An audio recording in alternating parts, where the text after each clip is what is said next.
Oh my God, if I die, I'm a legend. When they lay me down to rest, I know I was always... Salut tout le monde, ici AutoTuto. Donc aujourd'hui je suis très heureux de vous présenter mon nouveau tutoriel. Donc aujourd'hui ce tutoriel va être consacré à Rate une personne comme vous le voyez dans le titre. Donc pour ce tutoriel je vais tout vous expliquer de A à Z pour Rate une personne. Ça va être un tutoriel peut-être un peu plus long que les autres, mais je vais essayer quand même que vous compreniez tout ce que je vais dire dans mes propos. Et donc voilà, donc c'est parti. Donc tout d'abord vous allez devoir télécharger cette archive là qui sera dans la description. Voilà. Voilà, donc à l'intérieur il y aura deux petites choses, il y aura NoIP et NanoCore. Voilà, donc vous mettez les deux fichiers, enfin les deux fichiers oui, sur votre bureau et un dossier. Vous mettez les deux sur votre bureau. Ensuite, ce que vous allez commencer à faire, c'est que vous allez installer NoIP.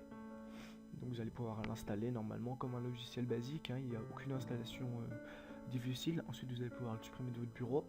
Ça va être le plus rapide quoi. Ensuite, une fois que vous l'aurez installé, donc vous devrez en fait créer un compte NoIP. Donc le lien du site NoIP sera dans la description. Donc là je suis sur le nouveau site de NoIP. Mais si vous êtes habitué à l'ancienne interface, vous cliquez ici sur retourne de votre site. Mais franchement il n'y a rien de compliqué. Voilà, les IP qui sont ici, il n'y a pas de problème, ils seront en flou. Donc vous pourrez essayer de les prendre, il n'y a aucun souci. Donc c'est parti, donc on va devoir, je vais vous expliquer du coup comment configurer tout simplement les DNS. Voilà, donc le DNS servira en fait à faire la connexion avec d'autres PC. Donc vous allez cliquer ici sur Dynamic DNS, je suis désolé de la chaise qui grince. Vous allez ensuite cliquer sur Add Hostname, juste ici. Donc ici vous allez devoir choisir quelque chose, donc moi je vais écrire tutorat pour l'exemple. L'IP vous allez la laisser parce que c'est votre IP actuelle, donc moi je l'ai flouté mais c'est votre IP actuelle en fait.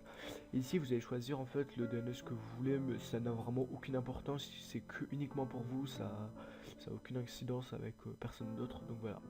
Et ensuite vous laissez tout le reste comme c'est actuellement. Vous cliquez sur Add Hostname. Donc ensuite, vu que nous avons téléchargé tout simplement NoIP, on va cliquer ici sur Edit Host. Voilà, donc là normalement voilà, et donc il y a tutorat qui apparaît, c'est logique. Donc là vous cliquez sur Save en dessous. Et donc là voilà, ça va s'actualiser, donc NoIP est pareil, donc vous allez cliquer sur File, Hide. Et on va y revenir juste après, donc pour y revenir, ensuite on cliquera ici et on double-cliquera sur l'icône de NoIP qui se trouve ici. Voilà. Donc juste après, on va tout de suite commencer. Donc maintenant ce qu'il va falloir faire, vous allez devoir en fait activer des ports. Donc en fait ces ports changent d'une box à l'autre, mais très souvent c'est à peu près le même chemin. Vous devez aller dans réseau V4 ou IPv4 et vous allez devoir aller dans NAT, ou en tout cas l'endroit où est-ce que vous servez pour ouvrir vos ports. Moi je suis chez SFR, donc pour moi je le fais chez SFR, donc voilà. Donc ensuite ici vous allez devoir marquer un nom, donc moi j'ai marqué NanoCore pour l'exemple. Protocole vous laissez tout le temps les deux. Ici vous laissez port, donc dans port externe vous mettez 9033. Voilà, dans port de destination vous mettez 9033. Ensuite ici vous cliquerez une fois ici. Donc là vous allez accéder en fait à la liste de tous les PC, de tous les tout simplement de tous les périphériques qui sont connectés à internet chez vous. Donc là c'est mon ordinateur qui est juste ici, donc on clique sur valider. Ici vous mettez 9033 et vous cliquez ici sur le plus. Donc ensuite ça va vous rejeter une ligne comme ça et donc ce sera bon. Il n'y aura pas de souci. Voilà, et donc là ce sera bon, vous pourrez tout simplement vous êtes paré. Donc maintenant que vous avez fait toutes ces étapes là, franchement il n'y a pratiquement plus rien à faire d'autre de très difficile. Donc maintenant on va se concentrer sur NanoCore, donc qui va être notre gestionnaire en fait de PC. C'est là-dessus qu'on va recevoir toutes nos victimes, et c'est là-dessus qu'on va devoir pouvoir les traiter, pouvoir récupérer leur mot de passe, etc.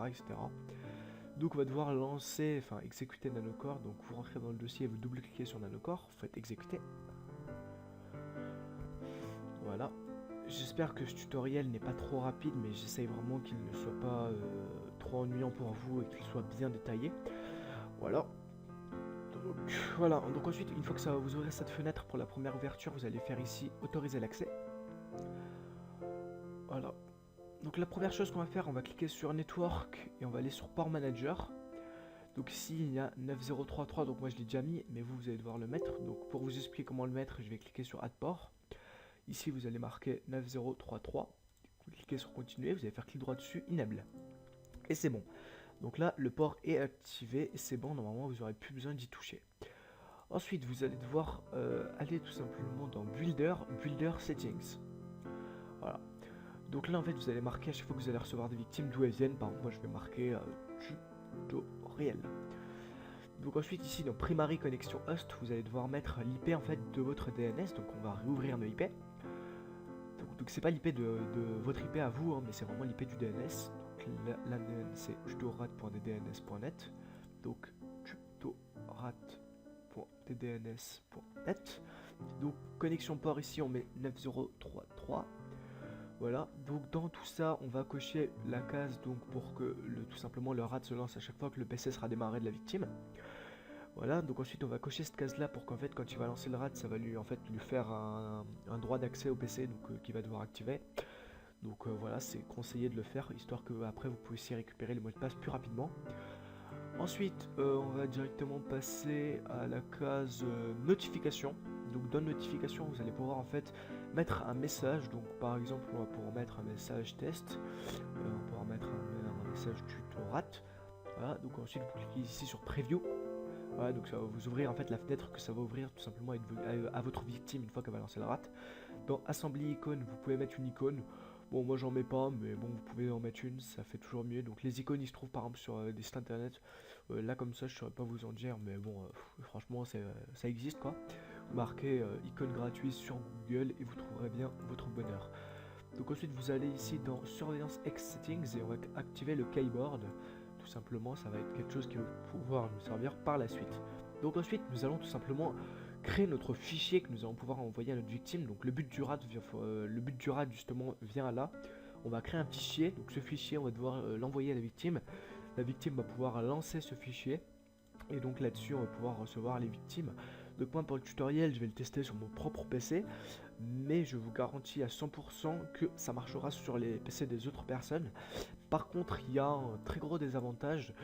Non, on va juste enregistrer tutorat, oui. Donc il y a un très gros désavantage en fait, c'est que en fait votre RAT vous allez devoir le crypter, sinon ce qui va se passer c'est que la plupart des gens maintenant ont des antivirus. Donc ce qui va se passer c'est que les antivirus vont le détecter et vont automatiquement le supprimer. Donc ce que je vous conseille, c'est la méthode en tout cas que j'utilise quand vous envoyez le RAT à votre victime, c'est tout simplement de lui dire d'enlever son antivirus assez malignement. Et voilà, ça va passer tranquille normalement. Bon après ça dépend vraiment des personnes, hein. Il y a des personnes qui n'accepteront pas et puis voilà. Donc aussi je sais il y a plein de crypteurs aussi qui existent pour pouvoir crypter un RAT. Mais le problème c'est que je peux pas vous en proposer parce que ce qui va se passer c'est qu'il va être très rapidement obsolète. Car les antivirus se mettent à jour très rapidement à chaque fois qu'un nouveau RAT sort ou à chaque fois qu'une mise à jour du RAT sort. Donc maintenant voilà, on a notre fichier RAT, donc le fichier qu'on peut envoyer à n'importe qui sur Skype, sur n'importe quoi. Vous pouvez l'upload sur un site internet et l'envoyer. Donc on va maintenant le lancer. Voilà, on va faire oui. Donc pour le tutoriel, mon antivirus est bien sûr désactivé. Donc là voilà, j'ai la petite fenêtre qui s'ouvre comme il est prévu. Et donc là voilà, on voit que j'ai reçu mon PC, donc vous allez pouvoir faire Go to client. Donc là on me voit aux États-Unis, enfin au Royaume-Uni, mais je ne sais pas pourquoi, donc c'est pas trop grave. Donc là voilà, on voit son PC et on a plein d'informations très intéressantes. On peut voir plein de choses, on peut voir quand le PC a été installé, bon, voilà. On peut voir vraiment plein de choses. On peut voir par exemple l'OS que j'ai, Windows 10 Pro, voilà. Voilà, on peut voir le ping que j'ai, le CPU qui est utilisé, plein d'autres choses. Mais ce qui va vous intéresser, je pense, c'est plutôt les mots de passe, tout ça. Donc je vais vous expliquer tout ça. Donc il y a vraiment beaucoup d'options. Voilà, je vais pas pouvoir tous vous les présenter, je vais vous présenter vraiment les options les plus utiles pour récupérer les mots de passe, voilà, vraiment les plus utiles. Donc il y a l'option Recover Password. Voilà, donc là vous allez pouvoir en fait charger tous les mots de passe. Par exemple, moi je ferme très rapidement la fenêtre parce que sinon tous mes mots de passe vont être affichés à l'écran.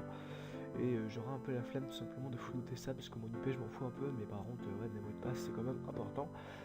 Donc c'est pour ça que moi j'ai coupé l'écran, mais en fait vous attendez un peu et normalement tous les mots de passe vont apparaître, hein, mais vraiment tous.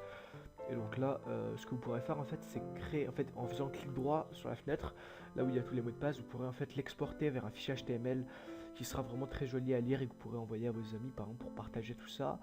Ce qu'on peut faire aussi c'est activer la caméra par exemple, donc moi je vais toujours pas le faire, toutes ces options là c'est des options que je veux pas faire. On peut par exemple ouvrir, voilà. Donc mon lecteur de CD vient de s'ouvrir par exemple là. Voilà. Voilà, on peut. Oui, donc pour la caméra c'est ici, donc dans Video Feeds. Voilà, donc là j'ai accès en fait à tous les écrans. D'ailleurs, ouais. Je peux voir l'écran du gars, je peux aussi le contrôler d'ailleurs. Hein. Voilà, donc ça c'est mon écran. Hein. Je confirme, c'est mon écran. Tac. voilà, je peux faire comme ça, donc vous devez activer ces trois options là et c'est bon. Donc là c'est lui, c'est cette fenêtre là qui a le contrôle sur mon PC, tout simplement. Donc là je peux faire la même chose avec ma caméra, mais je vais éviter de la faire tout simplement. Voilà, ce que vous pouvez faire d'autre de assez intéressant, vous pouvez écouter la personne. Donc là vous choisissez le micro qu'elle utilise, par exemple celui-là. Vous allez pouvoir cliquer sur Start, Donc là par exemple je m'entends en double, donc je vais tout de suite arrêter, voilà. Voilà, donc il y a vraiment beaucoup d'options. À vous de tester, vous pouvez lancer des scripts, vous pouvez vraiment faire beaucoup de choses. Je pense que j'étais assez complet pour ce tutoriel. En tout cas, je vous retrouve très bientôt pour un nouveau tutoriel. Je vous souhaite une bonne journée, bye bye tout le monde, c'était AutoTuto.